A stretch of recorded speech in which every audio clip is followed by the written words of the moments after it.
Հիկսոսները հայ ժողովրդի հին պատմության հերոսական և փառավոր էջերից են։ Սակայն նա դարձավ առեղծված պատմության մեջ, որովհետև արտահայտվեցին բազմաթիվ տարբեր տեսակետներ, հիմնականում կապված հիկսոսների էթնիկ պատկանելության հետ։ Ինչ է հասել մեզ հիկսոսների վերաբերյալ։ Դա Մանեթոնի եգիպտական պատմիչ Մանեթոնի թողած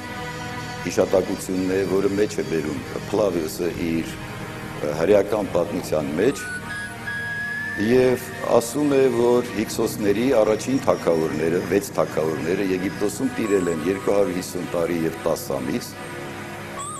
և ավելացնում նաև, որ նրանց սերունդները Եգիպտոսում տիրապետել են ևս 511 տարի։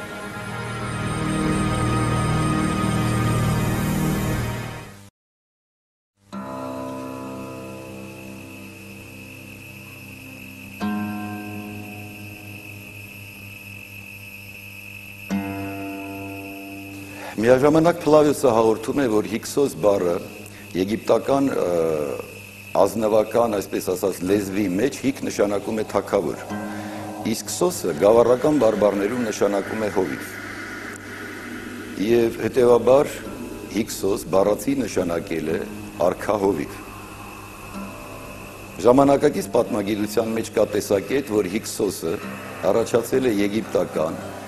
հեքա հասուտ անվանումից, որը բառացի նշանակում է օտար երկրների տիրակալներ։ Օտար երկրներ բառը, որով արտահայտվում է հիկսոս անվանման երկրորդ մասը, առաջին մասը, գծագրվում է մի հիերոգլիֆով, որը համապատասխանում է շումերական ուր պատկերագրին և ունի լեռ իմաստը, և երկիր, և լեռ իմաստը։ Հետևաբար այդ տեսանկյունից եթե նայենք հիկսոս անվանմանը, ըստ Մանեթոնի հաղորդած տվյալների, ապա այս ժամանակակից տեսակետը իրականում կհնչի լեռների տիրակալներ։ Եվ ժամանակակից պատմագիտությունը ելնելով այլ փաստերից ևս նշում է, որ հիկսոսները իսկապես լեռնական ժողովուրդներ էին, եկել էին լեռնաշխարհից։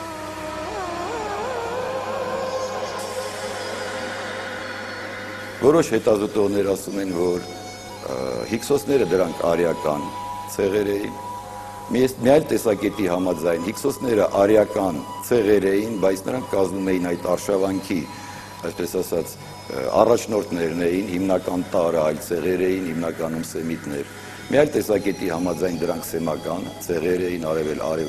արևմտասեմիտներ էին, ամորեացիներ։ Եվ այդ խառնաշփոթը առայժմ դեռ մնում է պաշտոնական պատմագիտության մեջ։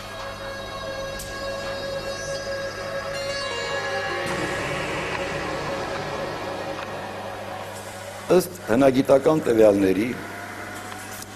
հիկսոսները ունեին շատ զարգացած մշակույթ։ Նրանք ունեին իրենց միասնական լեզուն,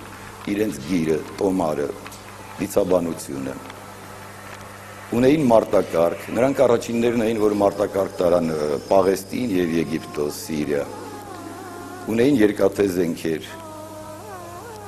նաև հնագիտական նյութերից երկու գանգեր, հիկսոսների գանգեր, ուսումնասիրությունը ցույց է տվել, որ նրանք պատկանել են արմենոիդ մարդաբանական տիպին։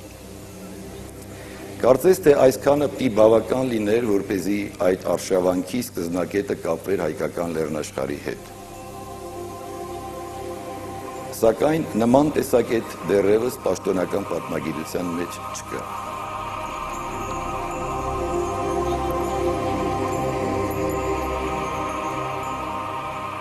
Սակայն մինչ հիկսոսներին անդրադառնալը,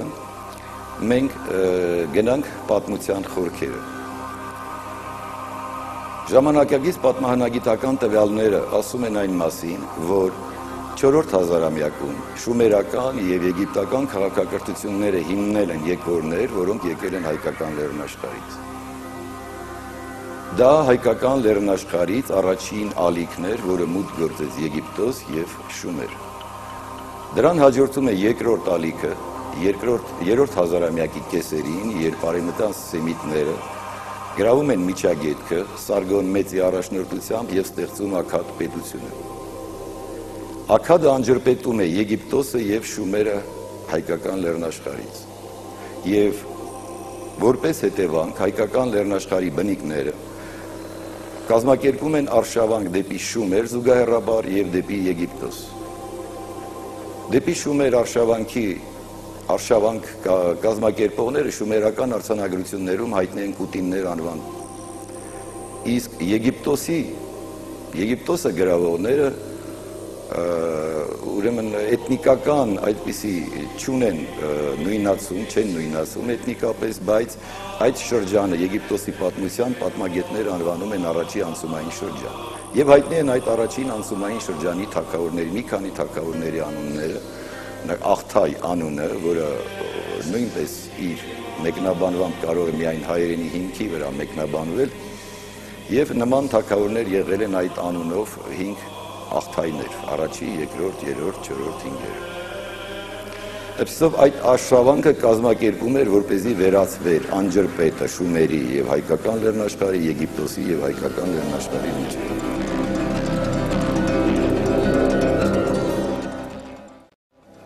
Նման մի անջրպետ ստեղծվում է մեր թվարկությունից առաջ 17-րդ դարի սկզբներին, 18-րդ դարի վերջերին, երբ Ասորեստանում հզորանում է Շամշի Ադադը, ստեղծում է մի կայսրություն հայկական լեռնաշխարհի հարավում, որը ձգվում էր Զագրոսի լեռներից մինչև Միջերկրական ծով։ Այսինքն նորից անջրպետվում է հայկական լեռնաշխարհը Շումերից եւ Եգիպտոսից։ Եվ ահա կազմակերպվում է այդ երրորդ արշավանքը դեպի Շումեր եւ Եգիպտոս, որը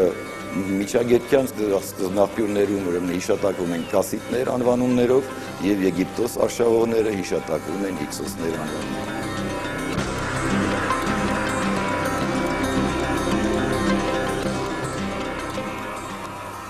Անշուշտ այդ բոլոր արշավանքների հիմքում կար բացի այլ պատճառներից կար նաեւ տնտեսական պատճառներ։ Եթե հիշենք Էնմերքար եւ Արատայի գերագույն քուրմը, ապա հայկական լեռնաշխարհից Շումեր էր տարվում տնտեսական ապրանքներ, շինանյութեր, թանկարժեք քարեր եւ այնտեղ կառուցվում էին աստվածների համար տաճարներ եւ Շումերից բերվում էր հացահատիկ։ Նման երևույթ պետք է լիներ նաեւ առևտրական, այդպիսի կապ պիտի լիներ նաեւ հայկական լեռնաշխարհի եւ Եգիպտոսի միջեւ։ Այդպիսի մի հիշատակություն, օրինակ մենք հանդիպում ենք Սասնա ծռեր էպոսում, երբ որ Մեհերի ճյուղում, երբ ասում է, որ հաց չկա եւ առյուծը կտրել է այն ճանապարհը, որով ուրեմն Դամասկոսից, Հալեպից գալիս է հացը։ Հալեպը դա այն ճանապարհն է, որը կապում է հայկական լեռնաշխարհը Պաղեստինի եւ Եգիպտոսի բարեբեր հողերի հետ։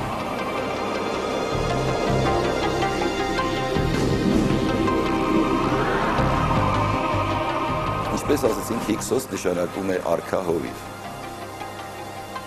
Եվ շատ խեղաթյուրումների հիմք է, պատճառ է դարձել այն փաստը, որ հովիվ բոլոր հետազոտողները հասկացել, ընկալել են որպես պարզապես հովիվ, խաշնարած, հոտի առաջնորդ։ Իրականում հովիվ ուներ հոգևոր առաջնորդ իմաստը եւ այդ փաստը վկայված է շատ հին գրավոր աղբյուրներում։ Այսպես դեռ շումերական թագավորների ցուցակում նրանց առաջին թագավորները սկսած Դունուզից կոչվում են ժողովուրդների հովիվներ, ժողովրդի հովիվ։ Խետական աղբյուրներում արևը անվանվում է նորից ժողովուրդների հովիվ։ Նույնը մենք հանդիպում ենք Վեդաններում, երբ որ Ինդրա, Ագնի եւ Վարունա եւ մյուս աստվածները նույնպես կոչվում են հովիվներ։ Այդ փաստը մենք հանդիպում ենք նաեւ Վանի թագավորության հայ թագավորների տիտղոսներում, երբ թվարկում են նրանց տիտղոսները, այնտեղ հիշատակվում է, որ իրենց ազգի հավատարիմ հովիվն են։ Այսպիսով հովիվ բառը ըստ հին ավանդության նշանակել է հոգևոր առաջնորդ։ Հետևաբար Հիքսոս բառացի պետք է նշանակեր արքա քուր։ Եվ այժմ տեսնենք, արդյոք այդ պատմական մեծ հզոր այնպիսի մի շարժում, ինչպիսին Հիքսոսների արշավանքներ դեպի Եգիպտոս, իր հետքը թողել է արդյոք հայ պատմագիտության մեջ։ Պարզում է, որ թողել է եւ այդ մասին խոսում է Խորենացին։ Խոսքը վերաբերվում է Արամ թագավորի մասին Խորենացու հիշատակությունների։ Ըստ խորենացու Արամը նախ արշավում է դեպի արևմուտք մեդացիների դեմ, այնուհետև արշավում է դեպի հարավ Ասորեստան Բարշամի դեմ և դեպի արևմուտք արշավում է Պայապիս Քաղեայի դեմ։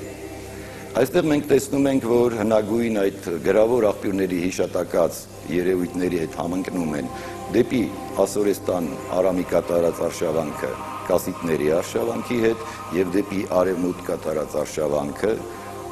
հիքսոսների արշավանքի հետ։ Ժամանակագրական առումով, ըստ դասական ժամանակագրության, Արամը թագավորել է 17-րդ դարի սկզբում, առաջի կեսում, և դա հենց համընկնում է հիքսոսների արշավանքի ժամանակի հետ։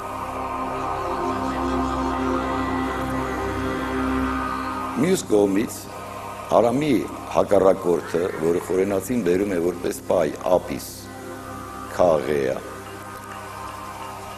այդ անվան մեջ առկա Ապիս բառը ինքնին արդեն հուշում է, որ խոսքը վերաբերվում է Եգիպտոսին, քանի որ Ապիսը դա Եգիպտոսի պտղաբերության և արգասավորության աստծո անվանումն է, որը հանդես էր գալիս ցլի տեսքով։ Նաև ժամանակին Մարկվարտը դեռ նշել է, որ պայ Ապիս, դա իրականում եգիպտական պա Ապիս բառն է, որը նշանակում է հայր Ապիս։ Այսինքն, եթե հետևենք այդ մեկնաբանությանը, ապա Արամ թագավորի հակառակորդը պետք է լիներ Ապիսին, հայր Ապիսին սպանողը։ Այսինքն, Արամի արշավանքը, այս թե այն կերպ, այդ անունը արդեն հուշում է, որ կապված է Եգիպտոսի հետ։ Եվ ժամանակագրությունն էլ, երբ որ համընկնում է, մենք վստահաբար կարող ենք ասել, որ Արամի արևմտյան արշավանքը դա իսկապես կապված է, ոչ թե կապված է, այլ իրականում դա հենց հիքսոսների արշավանքն էր։ Նման փաստեր ենք մենք տեսնում նաև Սասնածռեր մեր ազգային էպոսում։ Երբ Սանասար և Բաղդասարը սպանում են Բաղդադի խալիֆին, այստեղ Բաղդադը ներկայացնում է միջագետքը, այսինքն դա հենց հին արձանագրությունների կասիտների արշավանքն է։ Դրանից հետո էպոսում վկայվում է, որ Սանասարը քշեց Չուրի Մսր։ Մենք գիտենք, որ Մսրը սկսած երկրորդ հազարամյակի սեպագրական աղբյուրներից Միսիր, Միծիր, մինչև մեր օրերը հայկական միջավայրում Հայաստանում դա նշանակել է Եգիպտոս։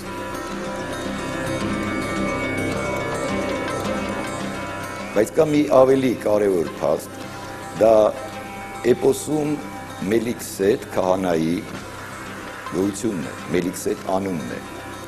Այս անվանը մենք հանդիպում ենք նաև հին կտակարանում Մելքիսեդեկ անունով։ Այս Մելքիսեդեկը Երուսաղեմի թագավորն էր, ըստ հին կտակարանի ու նաև Մանեթոնի տվյալների համաձայն Երուսաղեմը հիմնել են հիքսոսները։ Այսինքն Մելքիսեդեկը դա Երուսաղեմի առաջին հիքսոս թագավորն էր։ Եվ պարզվում է նաև, որ Մելքիսեդեկ դա բառացի նշանակում է հիքսոս։ Արքա, քուր, արքա հովիվ։ Որովհետև Մելքի բառը դա նշանակում է թագավոր սեմական լեզուներում, և Սեդեկ նշանակում է հոգևոր առաջնորդ։